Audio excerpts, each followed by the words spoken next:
Ya, kalau saya sih inginnya kompetisi dunia sastra ini tetap terus menggairahkan dengan ruang-ruang yang ada, baik itu media cetak, online dalam bentuk majalah, koran atau dalam bentuk buku, itu tetap harus ada sehingga dunia sastra itu tetap semarak dan tumbuh penulis-penulis yang selalu baru juga, sehingga kita bisa saling belajar, kita bisa saling menyimak, kita bisa saling mengapresiasi begitu.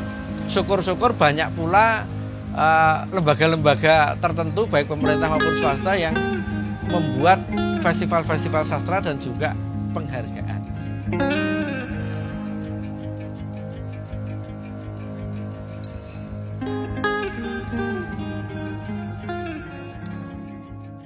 Saya itu tertarik dengan karya sastra itu sudah sejak SMA.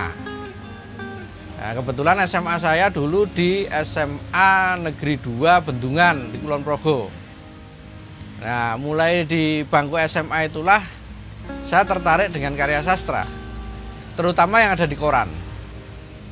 Nah, saya baca puisi-puisi, cerpen-cerpen yang ada di koran pada masa itu. Misalnya saja kalau di Jogja itu yang ada di koran Bernas, Berita Nasional, Kedaulatan Rakyat, Minggu Pagi, seperti itu. Kemudian yang skala nasional yang masuk di Jogja waktu itu Jawa Pos, Kompas. Itu saya mulai bersentuhan dengan karya-karya sastra yang ada di koran. Itu sudah sejak SMA.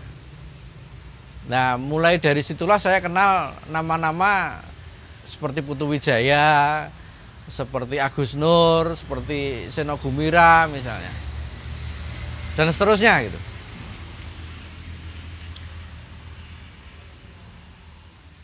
Nah, kemudian setelah SMA saya masuk di jurusan teater Institut Seni Indonesia Yogyakarta. Nah, di sanalah saya semakin bisa memahami karya-karya sastra yang ada di Indonesia dan juga penulis-penulis karya sastra itu sendiri. Karena semenjak masa kuliah itu pula saya mulai satu persatu bertemu dengan penulis-penulis karya sastra yang biasanya hanya saya jumpai melalui koran atau buku-buku. Saya mulai berkenalan dengan Agus Nur misalnya, berkenalan dengan Mas Sri Harjanto Said almarhum, misalnya seperti itu. Nah, ya dari situlah kemudian pemahaman saya terhadap karya sastra berkembang dengan sendirinya kan. Apresiasi saya terhadap karya sastra kemudian semakin saya anggap meningkat, dan saya kemudian juga mencoba intens untuk ikut berkiprah menulis karya sastra. Sebenarnya sudah sejak SMA juga, tapi dulu kan tidak begitu intens. Baru ketika kuliah di jurusan teater di Institut Seni Indonesia Yogyakarta itu, saya merasa lebih intensif untuk menulis karya sastra juga. Dan semakin percaya diri untuk ikut berkiprah mengirimkan ke koran, gitu. Juga ke majalah. Gitu.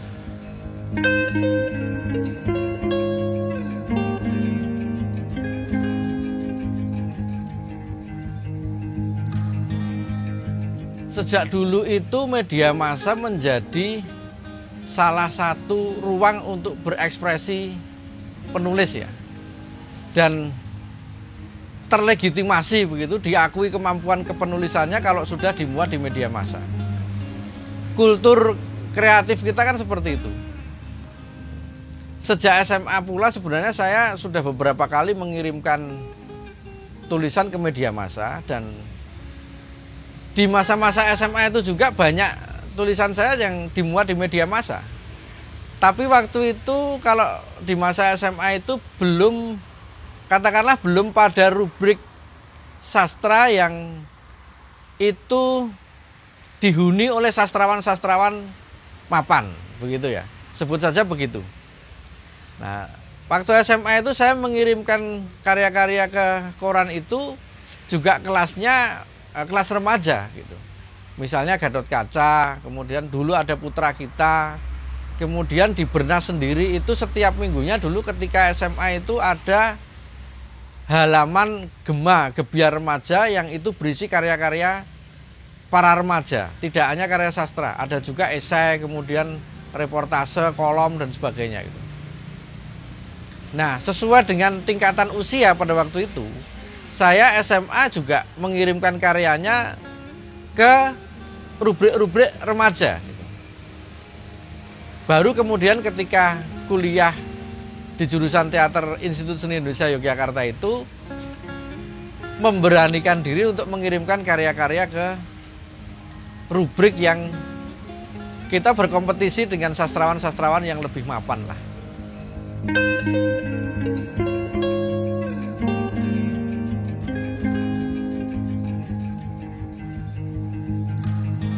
Kalau awal-awal itu dulu justru saya pertama kali dimuat di Gatot Kaca itu bentuknya esai. Judulnya Pelajar Mengapresiasi Film. Itu awal-awal karya saya di Gatot Kaca. Jadi bukan puisi atau cerpen. Dulu kan ditentukan temanya oleh redaksi Gatot Kaca ya. Misalnya dalam bulan ini redaksi menerima esai yang bertema pelajar dan film. Nah, waktu itu saya mengirimkan esai judulnya Pelajar Mengapresiasi Film dan dimuat. Itu awal saya bergairah begitu untuk menekuni dunia penulisan. Yang pertama justru pengalaman yang dimuat adalah esai. Nah, baru kemudian karya sastra yang lain seperti puisi, cerpen itu menyusul.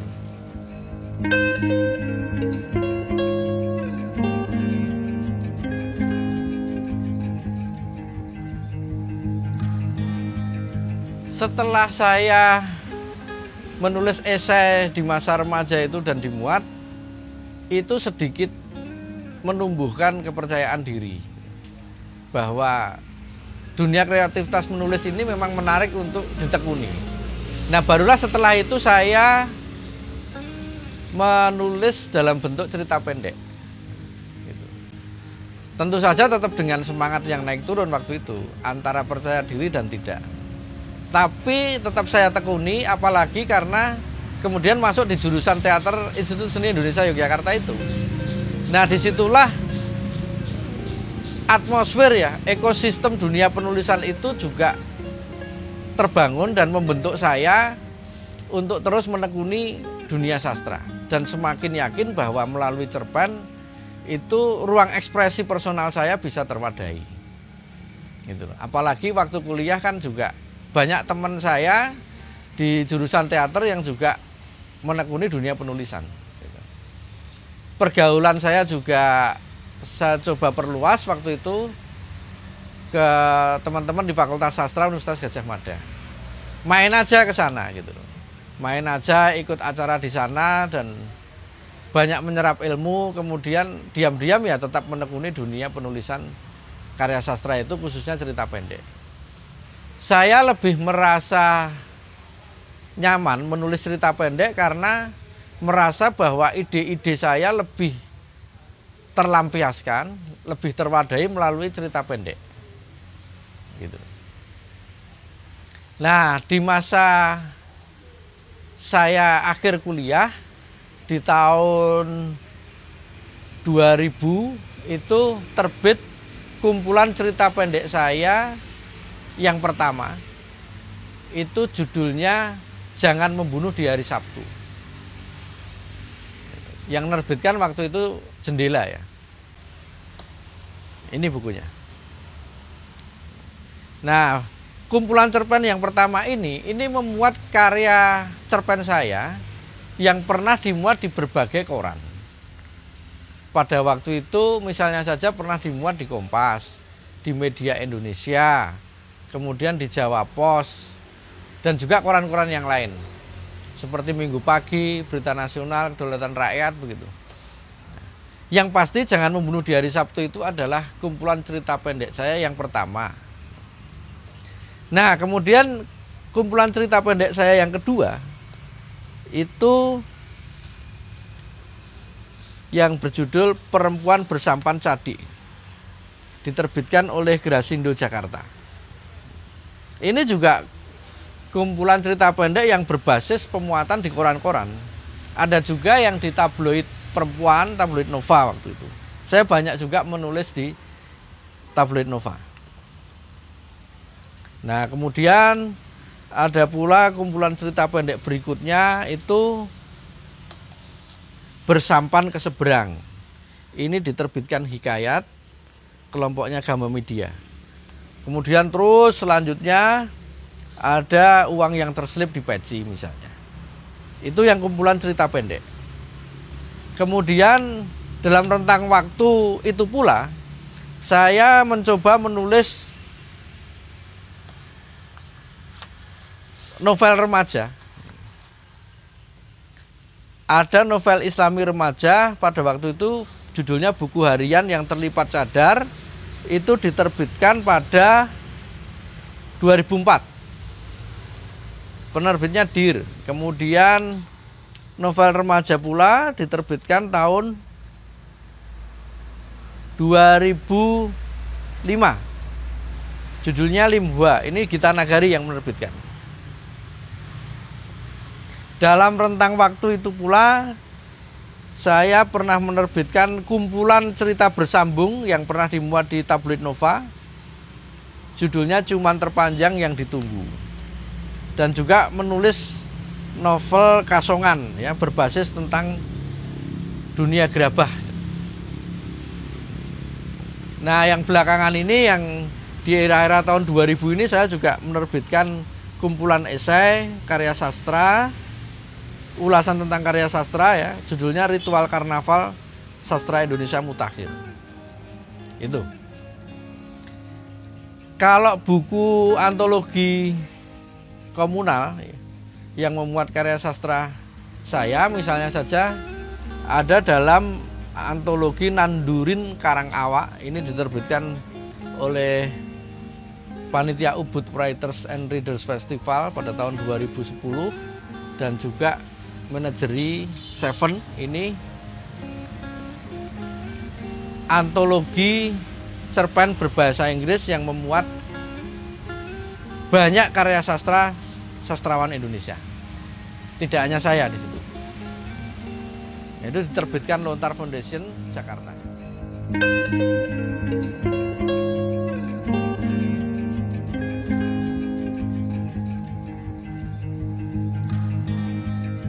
Dalam rentang waktu penulisan sejak SMA hingga sekarang, itu saya juga mencoba beberapa kali menulis puisi.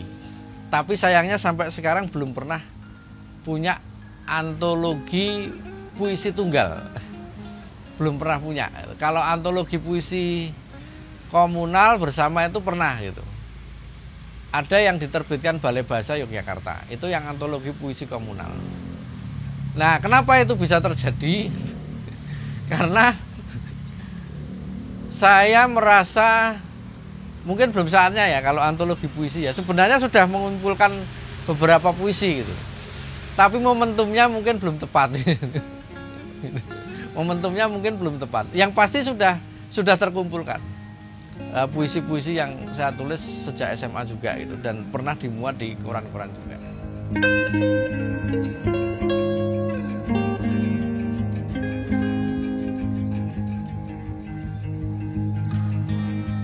Ya, yang pasti kalau karya sastra itu tetap membutuhkan ruang-ruang aktualisasi. Nah, media massa adalah salah satunya. Memang sekarang di tengah percepatan katakanlah dunia teknologi ya, media massa juga mengalami persaingan, baik dalam hal bentuk yang tidak hanya cetak kemudian berubah ke online maupun persaingan itu pada konten ya, pada konten kualitas karya sastra. Nah, di era dulu kita mau nggak mau memang hanya bersaing dengan dunia cetak. Nah, sekarang ini ada beberapa media, ada beberapa ruang aktualisasi yang tidak hanya cetak, tapi bisa juga dalam bentuk online dan langsung diterbitkan dalam bentuk buku. Nah, di era teknologi seperti ini sekarang persaingan itu semakin ketat. Gitu loh. Nah, sekarang yang dibutuhkan adalah apa? Selain stamina, tentu saja bagaimana penulis itu bisa terus memperbarui kualitasnya, atau paling tidak bertahan pada kualitas yang sudah dia capai secara estetik. Saya kira yang sekarang dibutuhkan adalah itu. Selain stamina, yaitu tadi mempertahankan kualitas kalau memang sudah sampai pada identitas estetik. Itu. Karena sekarang media massa hanya salah satu ruang aktualisasi saja. Bisa saja penulis sekarang langsung menerbitkan dalam bentuk buku. Dan bisa mendapatkan apresiasi yang juga memadai dari publik kan. Jadi media massa hanya salah satu ruang untuk beraktualisasi saja. Ya, bentuknya bisa koran, bisa dalam bentuk online, majalah pun juga seperti itu. Tapi ingat bahwa sekarang menerbitkan buku sekecil apapun oplahnya itu bisa sangat berarti bagi dunia sastra.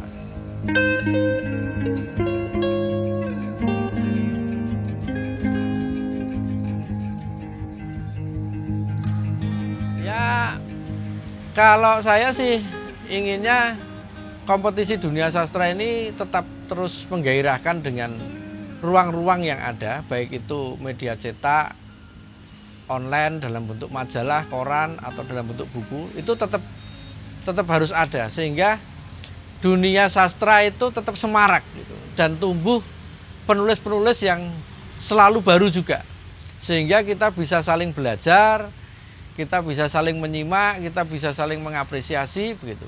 Syukur-syukur banyak pula lembaga-lembaga tertentu baik pemerintah maupun swasta yang membuat festival-festival sastra dan juga penghargaan.